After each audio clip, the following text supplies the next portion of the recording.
Pacote com medidas de segurança aumenta restrições à posse de armas no Brasil. Contas não fecham e governo faz mais um corte no orçamento.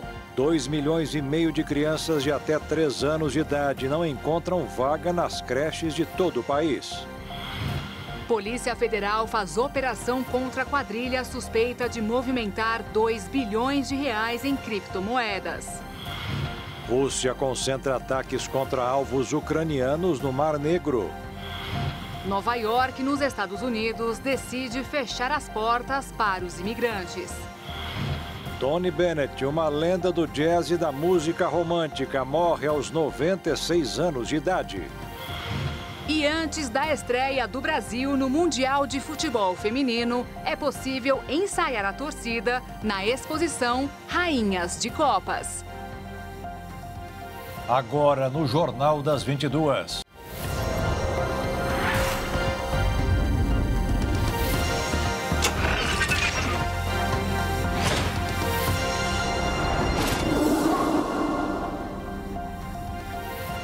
Olá, boa noite. Boa noite. Vai ficar mais difícil ter arma de fogo no Brasil. O maior controle do acesso aos equipamentos está no pacote anunciado hoje pelo governo federal, com vários itens de combate aos problemas da segurança pública do país. O pacote de ações oficializado nesta sexta-feira em cerimônia no Palácio do Planalto inclui 9 medidas entre decretos e projetos que tratam do controle de armas, combate à violência nas escolas, proteção da Amazônia, crimes contra o Estado Democrático de Direito e repasse de recursos aos estados. O decreto sobre controle de armas prevê redução do acesso a armas para civis, caçadores e atiradores, distinção entre armas de uso exclusivo das forças de segurança e armas acessíveis a cidadãos comuns, fim do porte de arma municiada em trânsito e redução da validade dos registros de arma de fogo. E é um decreto ponderado, um decreto equilibrado, e que reduz o número de armas, faz com que armas de uso permitido passem a ser de uso exclusivo das forças de segurança, limita a expansão irresponsável de clubes de tiro e fortalece a fiscalização, para que quem for eventualmente atirador esportivo, seja atirador esportivo de verdade. Para quem eventualmente seja colecionador, caçador, seja de verdade. E não haja portas abertas para fraudadores e para a entrega e desvio de armas para as quadrilhas e organizações criminosas. O armamentismo irresponsável fortaleceu as facções criminosas no Brasil. Olha, uma coisa é um cidadão ter uma arma em casa de proteção, de garantia, porque tem gente que acha que ter uma arma em casa é uma segurança. Que a tenha. Mas a gente não pode permitir que haja arsenais de armas na mão de pessoas. O decreto que institui o Plano Amazônia prevê investimento de 2 bilhões de reais para os estados da Amazônia Legal investirem em estrutura, compra de equipamentos como viaturas, helicópteros, lanchas blindadas e caminhonetes. O governo também assinou o projeto que torna hediondo crimes de violência dentro de escolas. Homicídios dentro de instituições de ensino deverão ter pena de 12 a 30 anos, com previsão de aumento de 1/3 se a vítima for pessoa com deficiência e de 2/3 se o criminoso for parente da vítima. Outros projetos assinados autorizam a apreensão de bens e bloqueio de contas bancárias de suspeitos de crimes contra o Estado Democrático de Direito e prevêem um aumento de pena para esse tipo de ilícito. As penas variam de 6 a 40 anos, a depender da gravidade. Atentados contra a vida de ministros da Suprema Corte, presidente da República, da Câmara e do Senado, além do Procurador-Geral da República, podem ser punidos com pena máxima. Por se tratar de projeto de lei, esses temas deverão ser discutidos e aprovados no Legislativo. As medidas previstas no pacote de segurança lançado nesta sexta-feira incluem repasses de duas naturezas: 170 milhões de reais através do programa Escola Segura para estados e municípios investirem em rondas, treinamentos de profissionais e monitoramento de crimes cibernéticos, 1,1 bilhão de reais através do Fundo Nacional de Segurança Pública para estados comprarem viaturas e outros equipamentos, capacitarem profissionais e investirem na área de inteligência. Durante o lançamento destas ações, na manhã desta sexta-feira, o presidente Lula afirmou que é necessário atuação conjunta do governo federal e dos governos estaduais para reduzir a violência no país. Um presidente da República não pode se meter a querer governar um país sozinho, sem levar em conta a importância e o papel dos governadores de Estado.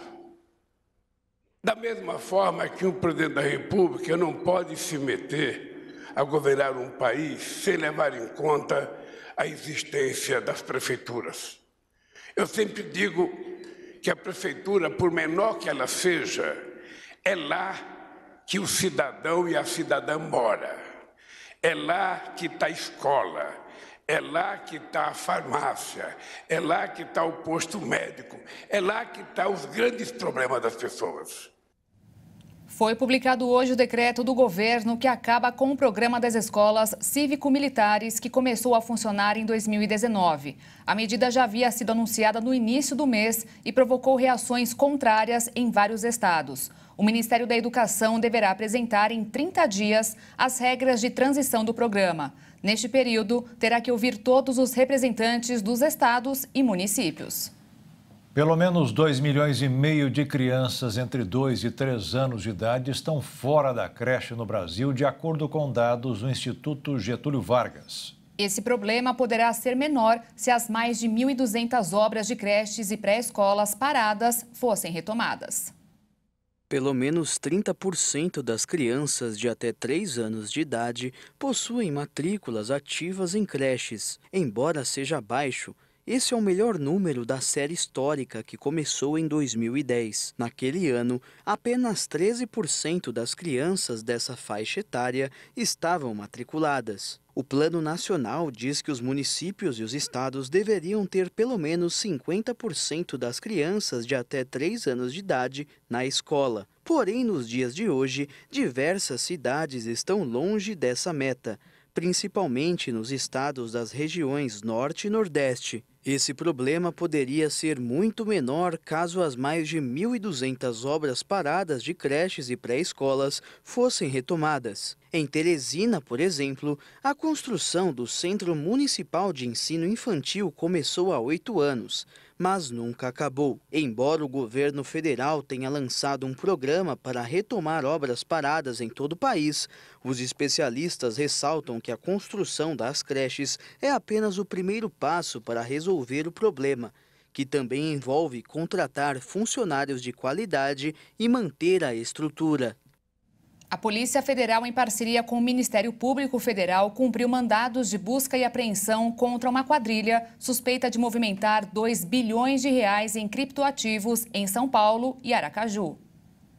De acordo com as investigações, nos últimos 4 anos, os suspeitos Fabrícia Campos e Antônio Neto Ais, sócios da empresa Braz Company, movimentaram valores milionários em suas contas, através de um esquema irregular e insustentável de pirâmide financeira, que gerava dinheiro por meio de adesões de novos participantes.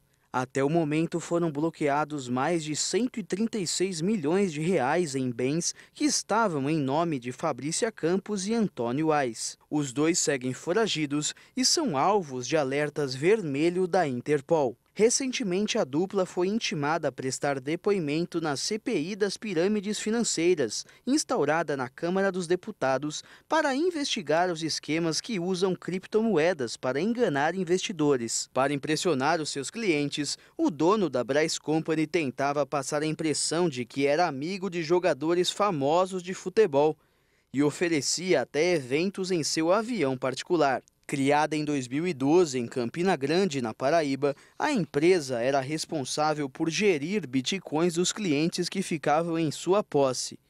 Em troca, prometia a eles rendimentos de até 9% ao mês. Desde o mês de dezembro do ano passado, diversos clientes disseram que a empresa parou de repassar o valor prometido para eles. Esse problema pode atingir cerca de 12 mil investidores e chegar na casa de 600 milhões de reais. Desde janeiro, o Ministério Público da Paraíba investiga a empresa Braz Company, baseada nas acusações feitas pelos investidores. Os desdobramentos da Operação Lesa Pátria continuam. Na noite de ontem, Diego Dias Ventura foi preso pela Polícia Federal. Em vídeos compartilhados na internet, no dia 8 de janeiro, Ventura aparecia na parte interna da Praça dos Três Poderes e nas dependências do Supremo. O comerciante teve a prisão preventiva determinada pelo ministro do STF, Alexandre de Moraes. Mas essa não foi a primeira detenção dele. No dia 24 de dezembro, ele foi preso junto a outros 7 apoiadores pela Polícia Militar, que apreendeu estilingues, uma faca e rádios comunicadores. O calendário vacinal não se restringe apenas ao público infantil, até porque existe uma série de vacinas importantes na fase adulta, especialmente na melhor idade. Segundo a Organização Mundial da Saúde, a pneumonia pneumocócica é uma das principais causas de internações e mortes entre idosos. Por isso, as vacinas pneumocócicas são especialmente recomendadas para quem tem 60 anos ou mais. A VPC-13 e a VPP-23 protegem contra diferentes tipos da bactéria pneumococo, responsável por essas infecções nos pulmões, ouvidos e até pela meningite. Agora, a partir dos 50 anos de idade, é importante tomar a vacina que protege contra a herpes zoster, um quadro causado pela reativação do vírus da catapora, que causa erupções na pele em forma de vesículas, com dor intensa. E esse quadro pode durar meses ou até se tornar crônico. Só que essa vacina não está disponível no SUS, ela é encontrada apenas em clínicas privadas. Além disso, também é recomendável aos idosos tomar a tríplice bacteriana acelular DTPA e DT, que protegem contra a difteria, tétano e coqueluche. A DT está disponível no SUS, só que a DTPA não. E também tem a vacina contra a hepatite B, que é recomendada para todas as idades desde 2013, sendo aplicada em 3 doses. Essa vacina, sim, está disponível de forma gratuita pelo SUS. E a seguir, contas não fecham e o governo faz mais um corte do orçamento. E ainda, carros usados pegam carona na baixa dos preços dos veículos novos, beneficiados com o programa do governo.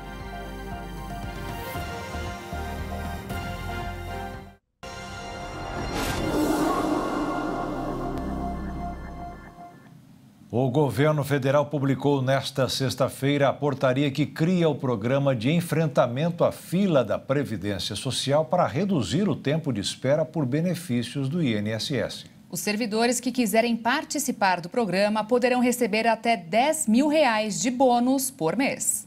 Os servidores do INSS ou do Ministério da Previdência Social que quiserem já podem aderir ao programa de trabalho extra para análise de processos de pedidos de benefícios e aposentadorias junto ao Instituto Nacional de Seguro Social.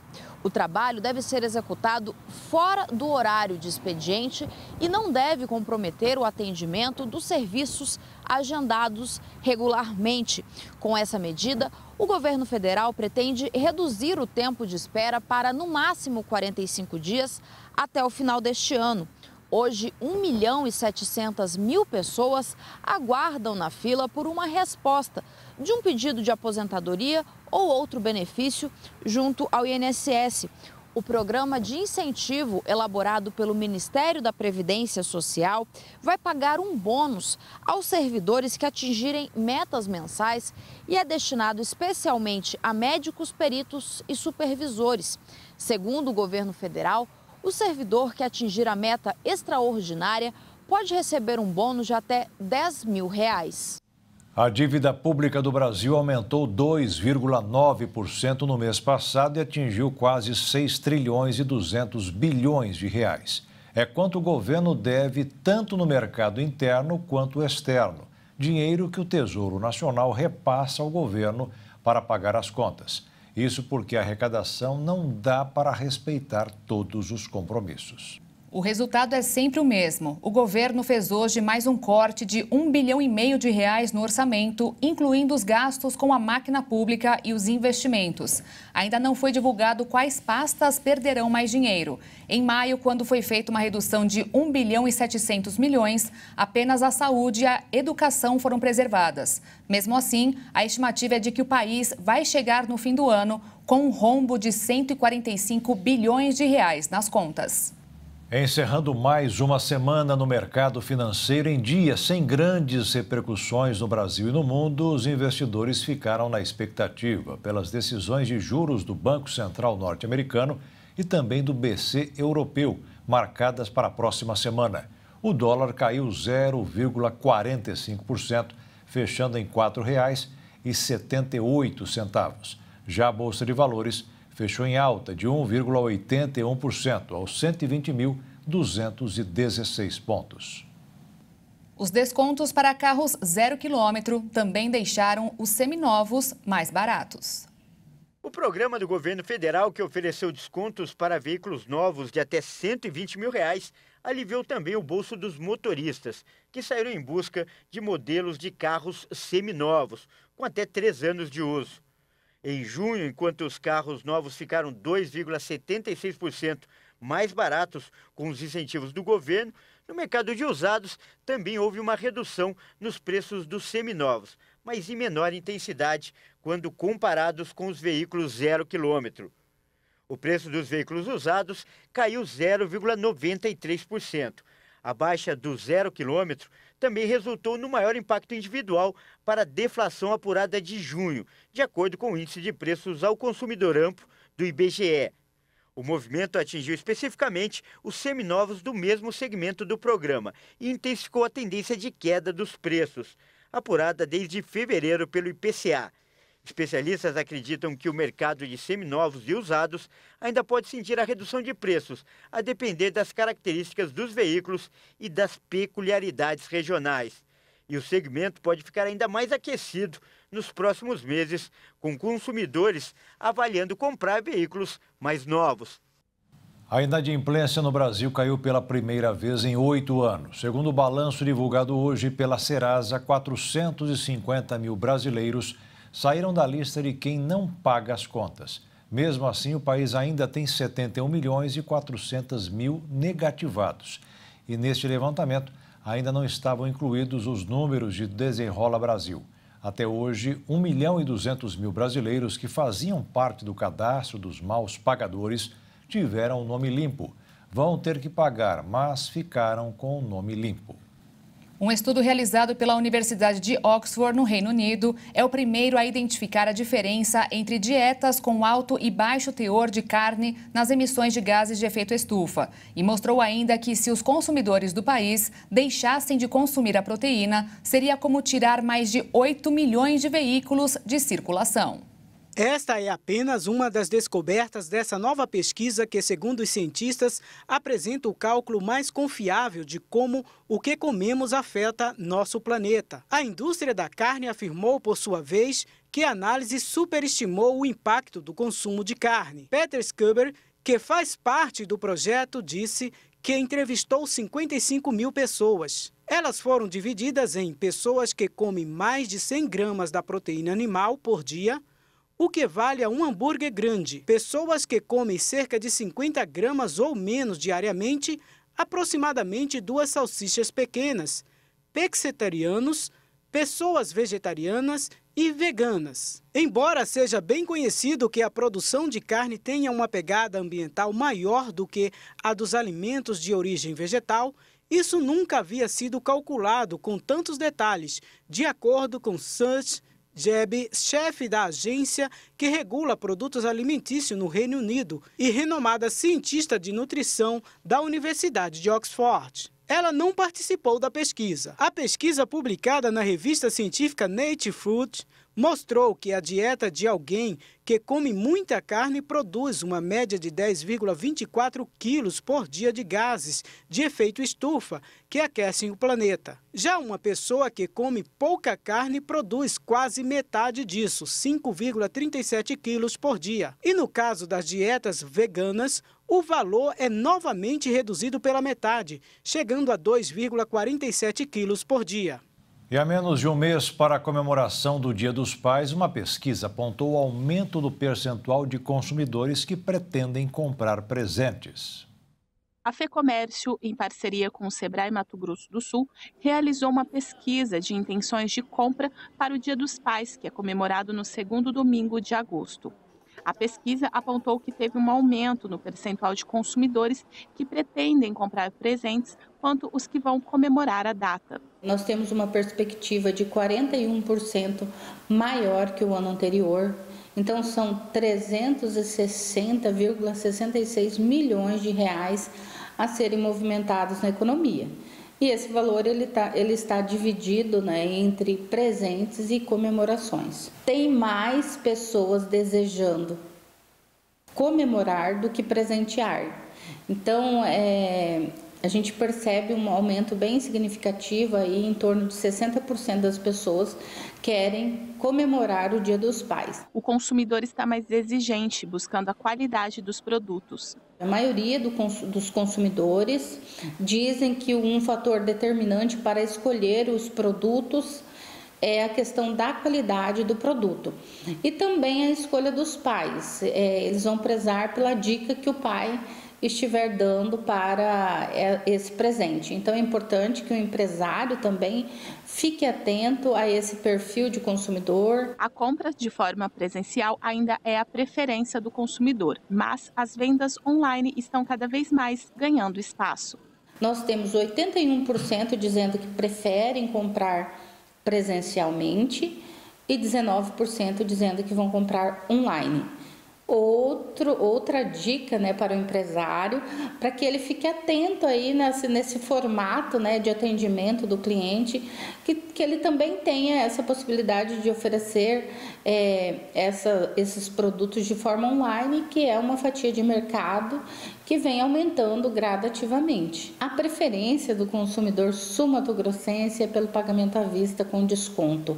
Em todas as pesquisas de intenção de consumo, aparece esse item, né, que o consumidor ele prefere pagamento à vista com desconto. Então, o consumidor sul-mato-grossense, ele está sempre tentando negociar a compra para que ele obtenha um desconto no pagamento à vista. O comerciante deve estar preparado para receber este consumidor. O comerciante ele pode esperar esse consumidor, ele tem que estar preparado para receber este consumidor, né? E a preferência do consumidor é por roupas, seguido de perfumes e pós-barbas, né? Aparece também em terceiro lugar aí a questão dos calçados, mas tem espaço para todos os segmentos. Tem aqueles que vão comprar eletrônico, aqueles que vão comprar acessórios, né? Então, é sempre uma oportunidade de fechar uma boa venda. Viemos até o centro de Campo Grande perguntar para os campograndenses se eles já compraram presente para o Dia dos Pais. Não compramos ainda. Mas vão comprar? Com certeza. Ainda não. Mas você pretende comprar? Sim, claro. O que você acha que ele gostaria de ganhar? Como a gente está aqui, né, um relógio, uma camiseta, uma bermuda, alguma coisa do tipo. Não sei ainda, tô pensando. E ainda não comprei não, mas vamos ver aí, vamos passar aí em alguma loja aí para comprar um presente. E a seguir, Rússia concentra ataques contra alvos ucranianos no Mar Negro. E ainda, antes da estreia do Brasil no Mundial de Futebol Feminino, é possível ensaiar a torcida na exposição Rainhas de Copas.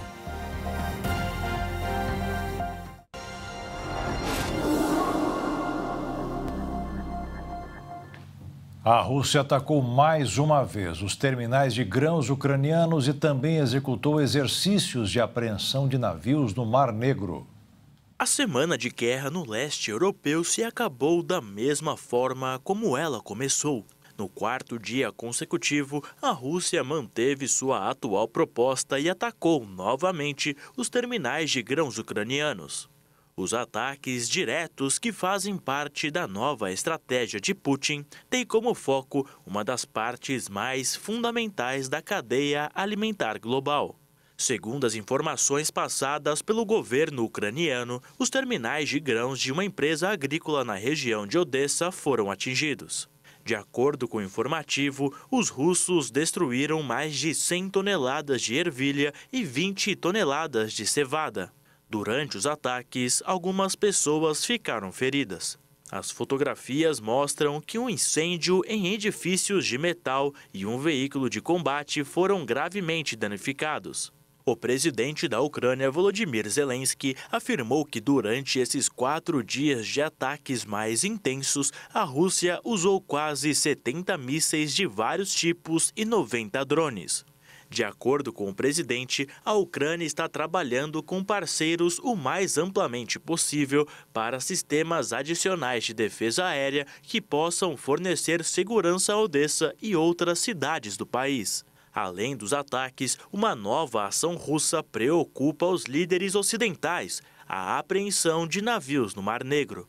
A Rússia disse que consideraria que todos os navios que se dirigem para as águas ucranianas estariam potencialmente transportando armas e, por isso, interceptariam todos. Os ataques à infraestrutura de exportação de grãos e a ameaça percebida ao transporte marítimo elevaram os preços dos contratos futuros de trigo de Chicago, também nesta sexta-feira, seguindo o aumento iniciado no dia de ontem de 11,3%. Dessa forma, a preocupação com essa nova condição da guerra fará com que o Conselho de Segurança da ONU se reúna para discutir as consequências humanitárias da retirada da Rússia do Acordo dos Grãos. Moscou diz que não participará do acordo sem melhores condições para suas próprias vendas de alimentos e fertilizantes. A situação tem feito com que os líderes ocidentais acusem a Rússia de tentar afrouxar as sanções impostas à invasão da Ucrânia, que já isentam as exportações de alimentos do país. Muitos analisam a decisão russa como uma estratégia baixa e preocupante. Em um contraponto, a Ucrânia disse que o trabalho para mobilizar o mundo para proteger a segurança alimentar e a vida normal continua. Um embate que será difícil de ser controlado em meio a uma guerra. As autoridades alemãs suspenderam nesta sexta-feira um alerta acionado em Berlim e arredores pela busca a um animal selvagem depois de descobrir que não era uma leoa. Para não perder o animal de vista, a polícia não economizou ao mobilizar até helicópteros na busca pela leoa no território de 3 municípios. E diante do perigo e insegurança, os moradores da região foram orientados a manter seus animais de estimação dentro de casa. Mas tudo acabou depois de 30 horas de operações que envolveram 200 policiais. Todos voltaram aos quartéis depois que especialistas analisaram um vídeo noturno do animal e descobriram que não é uma leoa, mas um javali. O prefeito da pequena cidade de Béziers, na França, deve ter encontrado a fórmula para acabar com o festival de cocô de cachorro nas calçadas.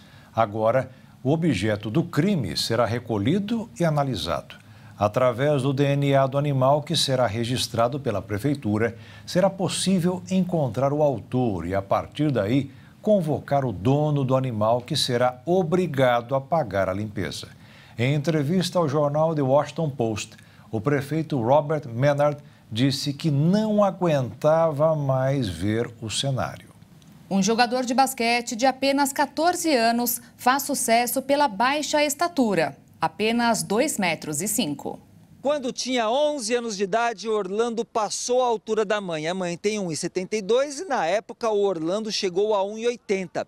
Aí com 12 anos de idade, Orlando passou minha altura. Eu tenho 1,82 e ele chegou a 1,85. Com 13 anos de idade, o Orlando passou a altura do pai. O pai tem 1,95 e na época Orlando chegou a 1,98. Hoje, com 14 anos de idade, o Orlando tem 2,5 metros. Alguém tinha dúvida de que este seria o esporte dele? O Orlando começou a jogar basquete em 2020, na pandemia. No final do ano passado, surgiu o contato com uma equipe tradicional de Minas Gerais, o Esporte Clube Ginástico, fundado em 1946. No começo deste ano, Orlando fez as malas para morar em Belo Horizonte. Orlando foi, os pais ficaram. Pela idade dele, a gente fica muito preocupado, a gente monitora ele praticamente todo dia. Eu e a mãe ligamos para ele para saber se está bem, se comeu, se treinou bem, se alimentou. Em Belo Horizonte, o Orlando Neto tem toda uma rede de apoio para se aperfeiçoar como pivô. É muito boa a escola, bem boa mesmo. Alojamento, a gente mora no apartamento, ele dá todo o suporte pra gente, que a gente fica doente, eles vai atrás, sempre corre atrás, nunca deixa nenhum atleta de lado. Orlando já tá até na seleção mineira de basquete. Ídolo no esporte? Claro que ele tem um. É o O'Neal, Shaquille O'Neal. Eu gosto muito dele, porque ele era muito forte, ele dominava todos os rebotes. O gigante adolescente também faz planos para o futuro. NBA, exterior, pra cima. Europa também é bom. Seleção brasileira? Perfeito, ia ser muito bom. Como tem só 14 anos, o Orlando com certeza vai crescer ainda mais. Na altura e principalmente no basquete.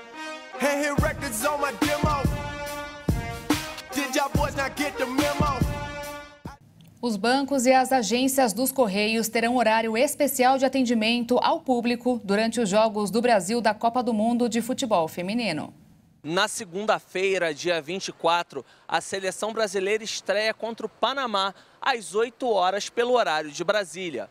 Com isso, o expediente nas agências dos Correios vai começar às 10 da manhã. No sábado, dia 29, e na quarta-feira, dia 2 de agosto, às 10 da manhã. Nessas datas, o Brasil enfrenta respectivamente a França e a Jamaica, às 7 da manhã. Já a central de atendimento da empresa vai funcionar a partir das 11 horas no dia 24 e às 10 da manhã no dia 29 e no dia 2 de agosto. As unidades localizadas em shoppings seguirão o horário do estabelecimento. Por conta da Copa do Mundo Feminina, os bancos também vão alterar o horário de funcionamento em todo o país. De acordo com a Federação Brasileira de Bancos, Febraban, as agências abrirão 1 hora mais tarde nos dias em que os Jogos do Brasil começarem às 8 horas. Quando eles forem realizados mais cedo, sem impacto no funcionamento das agências, não haverá mudança no atendimento. Os bancos pela internet, por telefone e os caixas eletrônicos seguirão o funcionamento normal. Os canais que forem 24 horas atenderão desta forma. Vale lembrar que o governo federal deu ponto facultativo para os servidores públicos da União. Já as empresas privadas não têm obrigação de liberar empregados para ver partidas da Copa do Mundo de Futebol Feminino. De São Paulo, Leonardo Félix. E enquanto o Brasil não entra em campo, é possível conhecer melhor o futebol feminino na mostra Rainhas de Copas, que homenageia todas as craques da nossa seleção. Elane, autora do primeiro gol brasileiro em Copas. Formiga, única entre homens e mulheres a ter participado de 7 mundiais. E o ícone Marta, eleita 7 vezes a melhor jogadora do mundo pela FIFA. Essas e muitas outras celebridades do futebol brasileiro são homenageadas na mostra Rainhas de Copas, no Museu do Futebol em São Paulo. Não só pela fama, mas principalmente pela trajetória de lutas, pelo direito de fazer o que amam. O futebol feminino foi proibido por quase 40 anos, o que criou uma distância muito grande entre a modalidade feminina e a modalidade masculina. Então a gente vem desde 2015 trabalhando especialmente com o tema, com pesquisadores e pesquisadoras especializadas, e a gente chega nesse ano de Copa com essa exposição Rainhas de Copas, celebrando a trajetória das nossas atletas desde a primeira Copa oficial da FIFA, que foi em 1991, mais de 60 anos depois da primeira Copa oficial masculina, até os dias de hoje. Na verdade, a linha do tempo começa no ano de 1988, quando aconteceu o torneio experimental da China. Aí a história segue, de Copa em Copa, de luta em luta. Algumas vencidas há pouquíssimo tempo, como a conquista de um uniforme próprio, por exemplo. Até 2015, a seleção brasileira não tinha um uniforme dela. Era um uniforme que vinha do masculino e as jogadoras mesmo, as mães das jogadoras, tinham que adaptar no corpo das jogadoras. Esse é o nível da diferença, né? Então, visibilidade e igualdade é uma luta muito grande para que elas possam se dedicar ao esporte, não tenham que ter outros empregos, para que elas possam praticar desde crianças, enfim, como os meninos praticam o esporte, e é uma grande causa do Museu do Futebol. Elma trouxe o filho de 10 anos para conhecer toda essa história. Ele e o amigo jogam futebol e sonham com um futuro no esporte.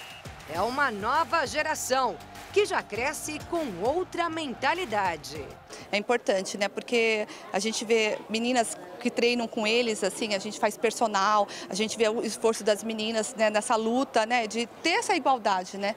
De conseguir mesmo estar fazendo a mesma coisa que os homens podem fazer, que a gente também pode, a gente também tem esse direito, né? Aqui, as diferentes gerações de atletas são exaltadas por meio de reportagens, vídeos e fotos. A maioria do arquivo pessoal das próprias jogadoras, por causa da falta de cobertura de boa parte dos torneios. E nos painéis interativos há dados de todas as brasileiras que passaram pela seleção e os detalhes dos mundiais até aqui. E depois de passar por todo esse túnel do tempo, a gente chega a esta sala, que traz informações também sobre a Copa 2023 na Austrália e Nova Zelândia. E aqui é possível ficar bem pertinho de uma réplica da taça para reforçar a torcida pela nossa seleção. Com ou sem taça, o fato é que as jogadoras brasileiras e até de outras seleções já são todas vencedoras por terem hoje uma Copa só delas, uniforme só delas, pelo respeito conquistado e por provarem seu valor. Hoje a gente consegue dizer sim que todas são rainhas e que a gente quer coroar mais gente, se tudo der certo, com uma estrela nessa nossa Copa agora em 23. A Mostra Rainha de Copas acontece no Pacaembu, em São Paulo, até o dia 27 de agosto. Os ingressos custam R$20. Às terças, a entrada é gratuita. Para mais informações, acesse museudofutebol.org.br. E a seguir, Nova York, nos Estados Unidos, decide fechar as portas para os imigrantes. E veja também a morte de Tony Bennett, uma lenda do jazz e da música romântica.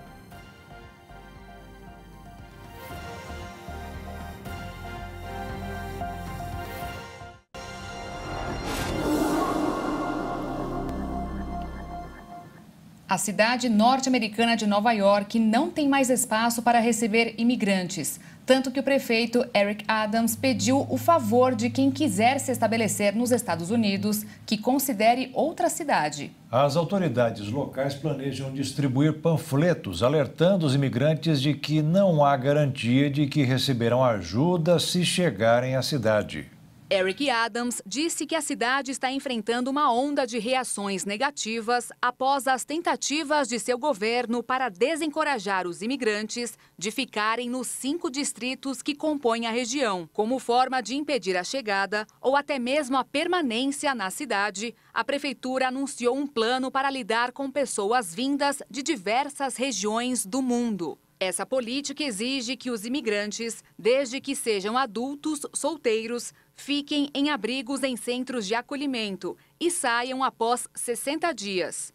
Se não encontrarem uma nova moradia até esse prazo, deverão solicitar novamente a residência no abrigo. Segundo dados do próprio município, que tem 8.300.000 habitantes, a cidade recebeu 90 mil pessoas desde abril do ano passado. Desta forma, as autoridades planejam distribuir panfletos como um sinal de alerta. Em inglês e espanhol, o documento adverte que os custos de alimentação, transporte e outras necessidades em Nova York são altos e que a cidade não pode garantir moradia e outros serviços sociais para os recém-chegados. O informe pede também que quem quiser ficar na cidade, que repense sua decisão. Porém, a situação não está sendo vista com bons olhos. Os críticos disseram que a política é equivocada e provavelmente uma violação da Lei de Direito de Moradia de Nova York, que é garantida para pessoas necessitadas. Vale lembrar que Adams tentou enfraquecer a lei nos últimos meses. Para justificar a implementação do plano, o prefeito responsabilizou os governos, federal e estadual, por não fornecerem recursos suficientes para que a cidade ofereça serviços sociais aos recém-chegados. O fim da lei mais rígida contra a imigração fez com que aumentasse ainda mais o número de pessoas que se arriscam para ganhar a vida nos Estados Unidos. O que não pode ser deixado de lado é que esse não é um assunto fácil de se resolver, mas analisar políticas públicas e efetuar o recolhimento de pessoas parece ser muito mais eficiente do que imprimir e distribuir os panfletos, considerado por muitos como uma escolha cruel para retratar a cidade de Nova York. A NASA alertou hoje que julho pode ser o mês mais quente da história, assim como o próprio ano de 2023. E ainda que 2024 pode ser pior. A entidade disse que o mês atual pode ser o mais quente em centenas ou até milhares de anos. O anúncio acontece em um momento em que o hemisfério norte sofre com intensas ondas de calor, provocando recordes de temperatura na superfície e nas águas do mar, movimento intensificado pelo fenômeno climático El Niño. O mundo tem sido abalado por incêndios, mortes e sérios alertas de saúde provocados por temperaturas que se aproximam de 50 graus Celsius em algumas regiões. A Agência de Meteorologia da ONU também alertou esta semana sobre o aumento de mortes relacionadas ao calor extremo. Bombeiros e brigadistas do Brasil embarcaram hoje para o Canadá para participar de uma força-tarefa. Eles vão ajudar no combate aos incêndios florestais que assolam o país. De acordo com o Itamaraty, a ajuda humanitária do Brasil ao Canadá tem previsão de durar um mês e envolverá mais de 100 servidores civis e militares. Os custos da operação serão reembolsados pelo Canadá conforme obriga a lei local. O país passa por um sério problema, com mais de 900 focos de incêndio, 560 fora de controle, destruição ambiental e prejuízos para a saúde. E agora um dado preocupante sobre a saúde mental da população. O relatório global de emoções demonstrou que o mundo estagnou no nível mais alto de infelicidade já registrado na série histórica. Seja por estresse, tristeza ou até mesmo pela depressão, as emoções são alteradas com muita frequência e por diversos fatores. Independentemente de qual seja, os dados do monitoramento anual, feito pela empresa de análise e pesquisa de opinião Gallup, preocupam as autoridades globais.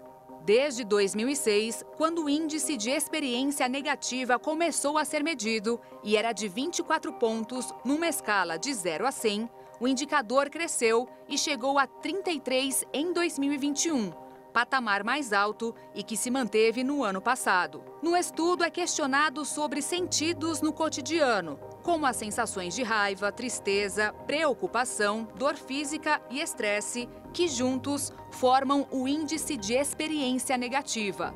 Esse nível é mensurado a partir de mais de 147 mil respostas de adultos em 142 países sobre as emoções. O resultado foi obtido a partir de mais de 147 mil respostas de adultos em 142 países.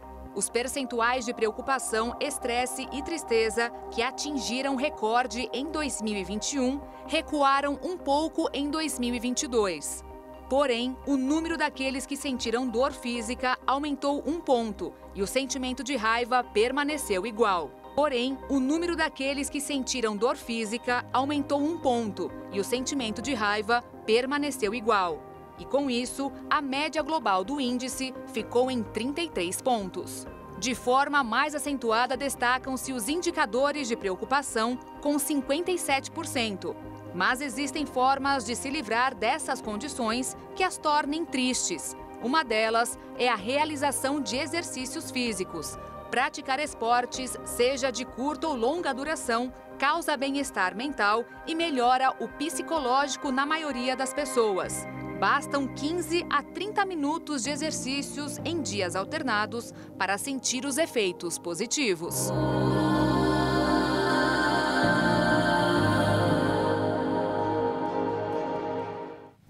A Igreja Internacional da Graça de Deus vai realizar um dia cheio de eventos amanhã, sábado, e em 2 horários, para jovens e teens que vencem.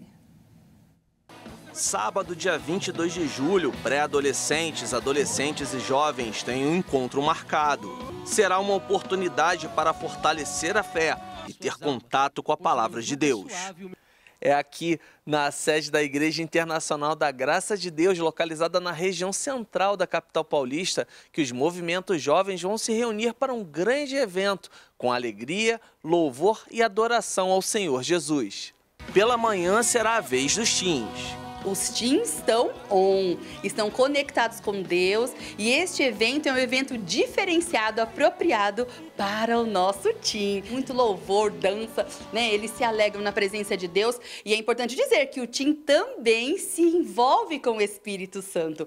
Neste mês nós trouxemos o tema O Poder das Emoções, porque nós entendemos que nunca foi tão necessário e urgente os teens entenderem sobre as suas emoções e saberem lidar com as emoções também. À tarde, novidades estão reservadas para o público jovem. Antigamente a gente fazia de noite, aí nós colocamos esse horário para as 16 horas, para mudar mesmo, tá um horário bacana, todos os jovens podem vir, né? Os pais podem acompanhar, a gente já termina o culto das 2 horas da tarde, já pode ficar para o sunset. E novidade que nós temos é muito mais interação. Nós vamos ter aqui muito louvor, muita adoração, muito momento de ensinamento bíblico também, que é o mais importante, né? E a presença de Jesus, que já está no nosso meio desde já. E vai estar muito forte no dia do evento. Vamos ter uma peça teatral. As lideranças do JQV Teens e dos Jovens que Vencem têm um convite especial. Fala galera, tudo bem? Quero fazer um convite para você. Sábado agora nós vamos ter o nosso Sunset for Jesus especial. Vai ser top, né? Vai ter um encontro de jovens de todo o estado de São Paulo, né? Muitos do interior, muitos aqui da capital, vai estar geral, vai estar muito lindo, vai ser muito forte. Vem ver o que a Igreja da Graça está fazendo para os jovens, em nome de Jesus. Você que tem aí a partir dos 9 anos, já é um teen, um pré-adolescente, um adolescente, então tem um encontro marcado com a gente, isso mesmo, aqui na nossa sede, às 11 horas da manhã. Um tempo de adoração, de louvor na presença de Deus. Por isso, você que é teen não pode ficar de fora. Deus tem algo reservado e preparado para você neste tempo, porque você foi escolhido também para ser feliz em todas as áreas da sua vida. Oh, glória, nós damos glória. Ele vem para mudar a nossa história. E neste domingo, dia 23 de julho, o missionário R.R. Soares estará em Curitiba para mais um evento especial com a campanha de fé e milagres. Um momento de busca pelo Espírito Santo para uma experiência única de transformação. Através da palavra de Deus, o missionário Soares vai ministrar uma grande reunião para avivar a sua fé e abençoar a sua vida. A partir das 2h40 da tarde, no Espaço Torres, sede social do Paraná Clube, que fica na Avenida Presidente Kennedy, 2377, na Vila Guaíra, região do bairro Portão. O local fica bem na esquina da Rua São Paulo, que é a entrada para o público em geral. E o Jornal das 22 termina aqui. Obrigada pela sua companhia, um ótimo fim de noite, fim de semana para você. Se cuida e até segunda. Uma boa noite, fique na paz. Tchau.